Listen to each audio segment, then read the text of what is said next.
Hello everyone and welcome to study I Q I S. मेरा नाम है ऋषभ और I am economics optional faculty coach mentor. So as we continue our 15 minute series, आज हम एक important topic के ऊपर डिस्कस करेंगे, that is green revolution and specifically the evaluation of green revolution in Indian context. ठीक है, क्या benefit हुए, क्या डीमेरिट थे या क्या क्रिटिसिज्म रह गई, कुछ कमियां रह गई क्या, उसके बारे में बात करेंगे about green revolution, a very important topic as far as economics optional paper 2 is concerned and also as far as your GS paper 3 economics is concerned। तो ध्यान से सुने, ठीक है, और हो सके तो नोट करते रहें, ठीक है। Okay, now moving forward. So green revolution, so green revolution was a revolution, a technological revolution in the field of agriculture. Why technological? Because we improved our technology on how we used to grow crops। ठीक है, technology improvement कैसे हुई? With the use of and rise in the use of high yielding variety seeds, HYV seeds का use किया हमने, that were scientifically improved for higher yields. That's why green revolution technological revolution. हाँ, कुछ बातें थी जो HYV सीड्स के साथ जाती थी, वो थी कि they required high amount of water और a better irrigation facility to grow. कम पानी मिलेगा, सब खत्म हो जाएगा। They needed chemical fertilisers, chemical pesticides also. तो हमने कहाँ कहाँ इन्वेस्ट किया? HYV सीड्स के टेक्नोलॉजी में इन्वेस्ट किया, हमने केमिकल फर्टिलाइजर्स इंडस्ट्रीज़ में इन्वेस्ट किया, केमिकल पेस्टिसाइड बनाने में इन्वेस्ट किया। ठीक है, so that's why we can call it a technological revolution, a revolution that was brought by the improvement of technology that was being used in agriculture। फिर हमने irrigation technologies बेहतर की, canals बनाए, ट्यूबवेल्स बनाए, tractors ज़्यादा use होना शुरू हुए, हार्वेस्टर्स यूज़ होना शुरू हुए, use of machinery was done. ठीक है, और एक और खासियत थी कि ये शुरू हुआ था रीजन बेस्ड, यानी पायलट प्रोजेक्ट की तरह, where these facilities were somewhat available, already available, जैसे पंजाब, हरियाणा, वेस्टर्न उत्तर प्रदेश, वहीं से शुरू हुआ था। Because the linkages with the market and the small markets like seed market, pesticide market, fertilizer market and better irrigation facilities were also available in these areas। तो अब ये तो हुआ हमारा इंट्रोडक्शन टू ग्रीन रेवोल्यूशन, और ये हुआ कब था? 1969 में। ठीक, HYV सीड्स का इंपोर्ट हमने 1967 से शुरू कर दिया था, and the bumper increase in production from 69 million ton to around 108-109 million ton was achieved by 1970-71। तो 1969 is the year of green revolution। ठीक है, तो हम बात करने वाले हैं इवैल्यूएशन ऑफ ग्रीन रेवोल्यूशन की। इवैल्यूएशन ऑफ ग्रीन रेवोल्यूशन तो दो भाग में बांट लेते हैं, that is benefits and criticisms. Benefits and criticisms. तो बेनिफिट क्या क्या थे हमारे ग्रीन रेवोल्यूशन के? सबसे बड़ा benefit, the problem with Indian agriculture initially was that we were very unproductive, we were food insecure, हमें अपनी ही कंजम्पशन के लिए फूड नहीं हुआ पाते थे। Our import bills were higher because we were importing a lot of food materials. ठीक है, गेहूं से लेके चावल सब कुछ हम इंपोर्ट कर रहे थे। जस्ट स्टेपल, सोचो staple food grains, essential food grains we were importing and we were food insecure. और इंटरनेशनल मार्केट में जब चाहे, जैसे यूएस ने किया था, रोक दिया export of wheat to India during the India Pakistan war in 1965। So we were too much dependent. उसके बाद हमारी आंखें खुली कि हमें फूड सिक्योर होना चाहिए। सो ग्रीन रेवोल्यूशन benefited, सबसे पहले तो there was a bumper or a large scale increase in the production of food grains from around 60 to 69 million tons in 1968, 109 million tons in 1970-71 we achieved, and we became food secure। हम बन गए food secure and we were self sufficient as far as our staple food grain were concerned।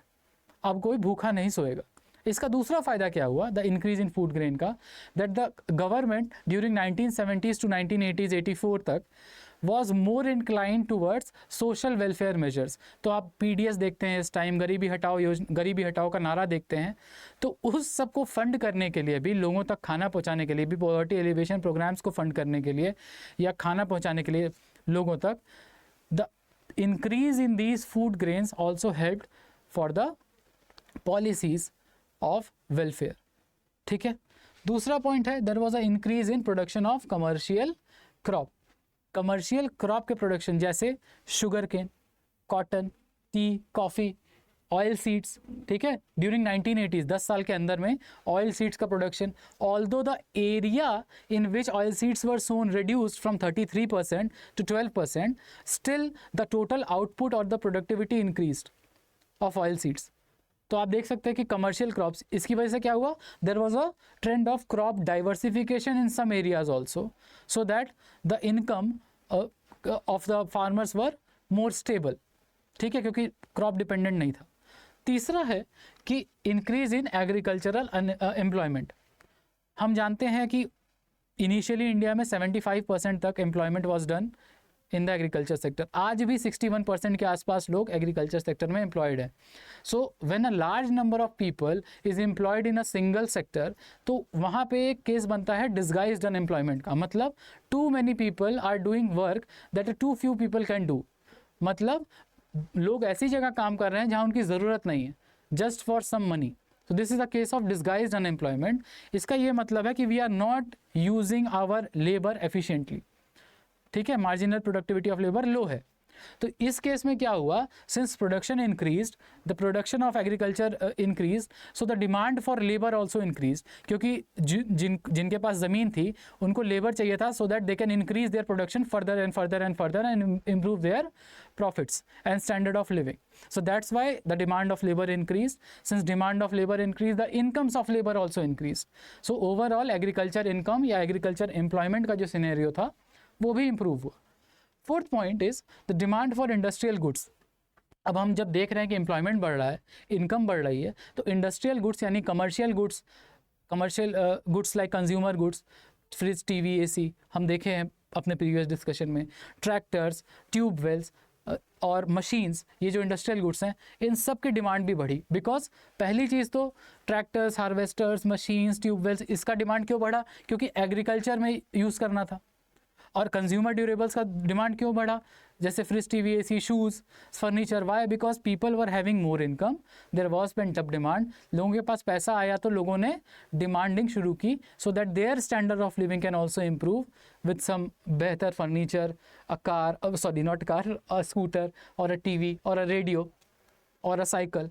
ठीक है, तो ये हुए हमारे कुछ benefits of green revolution. I hope you get it. अब हम बात करते हैं कि भाई सब कुछ हंकी डोरी तो हो नहीं सकता. Not everything that has some positive that will have some negative.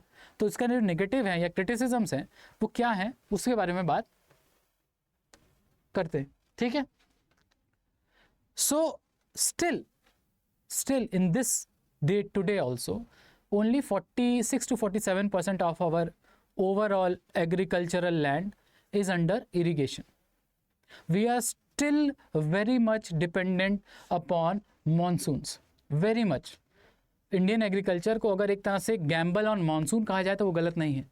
ठीक है, Indian agriculture is still a gamble on monsoon. If monsoons are better our production will be better, if monsoons are weak our production will be weak. जैसे ही agriculture production week होगा हमारा primary sector सफ़र करेगा. Overall cost of raw materials to industries as well as cost of food prices to the consumers both will increase, resulting to increase in inflation. और जैसे ही inflation बढ़ेगा, price rise होगा, सबसे पहला झटका किसको लगेगा, गरीबों को, है ना. सो that's why the dependency of agriculture on monsoon is a very negative effect because we have still not developed irrigation facilities in a better way. ठीक है, तो ये है हमारा पहला पॉइंट ऑफ क्रिटिसिज्म. दूसरा है पुअर इंस्टीट्यूशनल ग्रोथ. ठीक है, विथ ग्रीन. अब तो फिर भी बहुत कुछ बेहतर हुआ है, बट एट दैट टाइम क्योंकि 1969 में ग्रीन रेवोल्यूशन आया और 20-25 साल तक हम उसी ढर्रे पे चलते रहे without any improvement in institutions like financial credit means for farmers getting credit or getting loans from banks or formal institutions was still very very tough. No one was granting them loans. तो उनको कहाँ जाना पड़ता था? Loan sharks के पास. अब वो high income या हाई इंटरेस्ट रेट पे आपको लोन दे रहा है फार्मर को, उसकी ज़मीन गिरवी रखवा ले रहा है क्योंकि बैंक से लोन नहीं मिल रहा है. Cost of credit was high, loan sharks were there. So ultimately vicious cycle of poverty में फंसने का खतरा होता था फार्मर्स को. Still is, but the credit situation has improved drastically. Not very good, but still better, very much better. ठीक है. तो पहला criticism क्या हुआ? That poor institutional development. दूसरा. Third is negative impact on environment. आज भी हम सुनते हैं, न्यूज़ में पढ़ते हैं. After the increase of production of rice and wheat in our northern regions of Punjab, Haryana, Uttar Pradesh, etc.